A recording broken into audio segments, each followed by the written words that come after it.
किसी ने बड़े कमाल की बात कही है कि अगर आप उस वक्त भी मुस्कुरा सकते हैं जब आप अंदर से टूट गए हैं, तो यकीन मानिए इस दुनिया में आपको कभी कोई हरा नहीं सकता। हाय गाइस, मेरा नाम है आरजे कार्तिक और आपके लिए एक छोटी सी मजेदार कहानी। जापान में एक साबुन बनाने वाली कंपनी थी जिसकी चर्चा दुनिया में थी। साबुन बनाने के मामले में उनसे कोई भी कंपनी टक्कर नहीं ले पाती थी। उस कंपनी की क्वालिटी, प्रोसेस, हर चीज में वो कंपनी नंबर 1 थी। लोग कहते थे साबुन हो तो इस कंपनी का हो, इस लेवल पर उनका नाम था। लेकिन एक बार उस कंपनी की साख में एक छोटा सा धब्बा लग गया। किसी गांव में एक व्यक्ति साबुन खरीदने के लिए गया।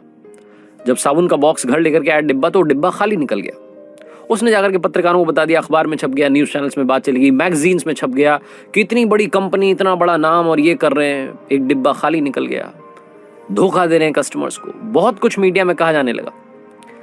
उस कंपनी के मैनेजमेंट ने मीटिंग बुलाई। समझ नहीं पा रहे थे कि गलती कहां से हो गई हमसे, मतलब इतनी छोटी सी मिस्टेक हमसे कैसे हो गई। वो कई बार शगुन में होता है ना, आप 10 लिफाफे 12 लिफाफे साथ ले जाते हैं, कोई खाली चला जाता है, वैसी सी मिस्टेक। समझ नहीं पा रहे थे कि गड़बड़ हुई कहां है। फिर पता चला कि असेंबली लाइन से जब वो साबुन डिलीवरी डिपार्टमेंट में जाते थे तो एक बॉक्स जो था खाली चला गया था। इतनी सी गलती थी, बहुत बड़ी बात नहीं थी, लेकिन कंपनी की साख इतनी बड़ी थी कि बात बहुत बड़ी बन चुकी थी। अब कंपनी वालों ने डिसाइड किया कि यह गलती कभी भी दोबारा नहीं होनी चाहिए। यह आपकी हमारी एक ह्यूमन एरर है, लेकिन यह होना नहीं चाहिए। अब इसको क्या किया जाए? तो आइडिया मंगवाया गया। सब लोग अपना अपना आइडिया लेकर के आए। एक बंदे ने आइडिया दिया, वो पसंद आ गया कंपनी वालों को। आइडिया ये था कि जो असेंबली लाइन है उसके आखिरी में एक एक्सरे मशीन लगवाएंगे और एक हाई रेजोल्यूशन वाला मॉनिटर रखवाएंगे, कंप्यूटर रखवाएंगे, जिससे कि वहां एक व्यक्ति बैठे और वो चेक करता रहे कि कोई डिब्बा खाली तो नहीं जा रहा है। अब उसके लिए खर्चा होना था, मशीन के लिए ऑर्डर दिया गया, उस एक व्यक्ति को अपॉइंट किया गया। ये बात उस कंपनी में हर एम्प्लॉय को मालूम चलती जा रही थी कि इस प्रॉब्लम का सोल्यूशन क्या निकला है। ये बात उस कंपनी में काम कर रहे गार्ड साहब को भी मालूम चली और उनसे रहा नहीं गया। वो कंपनी के बॉस के केबिन में चले गए।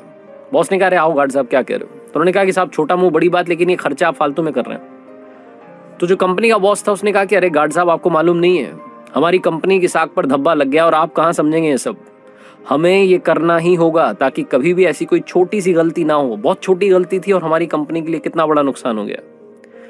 गार्ड ने कहा कि नहीं, मैं नहीं कह रहा हूं कि आपको सुधारना नहीं है, सुधारिए, लेकिन इतना खर्चा करने की जरूरत नहीं है। गार्ड साहब ने जो कहा सुनिएगा। गार्ड साहब ने कहा कि वो आप एक्सरे मशीन लगवा रहे हैं, मॉनिटर रखवा रहे हैं, एक आदमी बैठा रहे हैं, इतना करने की जरूरत नहीं है। असेंबली लाइन से जब वो साबुन जो है, साबुन के बॉक्सेस जा रहे हैं डिलीवरी डिपार्टमेंट की तरफ, तो वहां पर एक बड़ा हाई स्पीड का इलेक्ट्रिकल पंखा लगवा दो। लाइट वाला पंखा हाई स्पीड में चलेगा, तेज हवा फेंकेगा। डिब्बे जब निकलेंगे, अगर कोई खाली आया तो तेज हवा उसे उड़ा देगी और डिब्बा साइड कर देगी। गार्ड साहब का ये छोटा सा आइडिया उस कंपनी के लिए बहुत सारे पैसे बचा गया और उस कंपनी के मैनेजमेंट को सिखा गया कि आइडिया किसी के भी दिमाग में आ सकता है, उसके लिए किताबी ज्ञान की जरूरत नहीं है। जो out of the box thinking होती है वो यही होती है। हमारी जिंदगी में प्रॉब्लम आती है, हम पहले सोल्यूशन को मान करके बैठ जाते हैं कि यही सोल्यूशन है, उसके आगे सोचते नहीं है। अगर हम दूसरा तीसरा सोल्यूशन ढूंढने जाएंगे तो प्रॉब्लम को जड़ से मिटा देंगे। दूसरी बात ये कहानी सिखाती है कि ओवर थिंकिंग में कुछ नहीं रखा। वो कंपनी वाले ओवर थिंकिंग कर रहे थे, क्या करें, कैसे करें, सारा दिमाग लगा दिया। उस प्रॉब्लम का सोल्यूशन सिंपल सा था, एक पंखा लगाना था लाइट वाला, काम आसान था। आरजे कार्तिक बस यही कहेगा इन 2 बातों के साथ, जिंदगी में याद रखो इनको और कर दिखाओ कुछ ऐसा कि दुनिया करना चाहे आपके जैसा।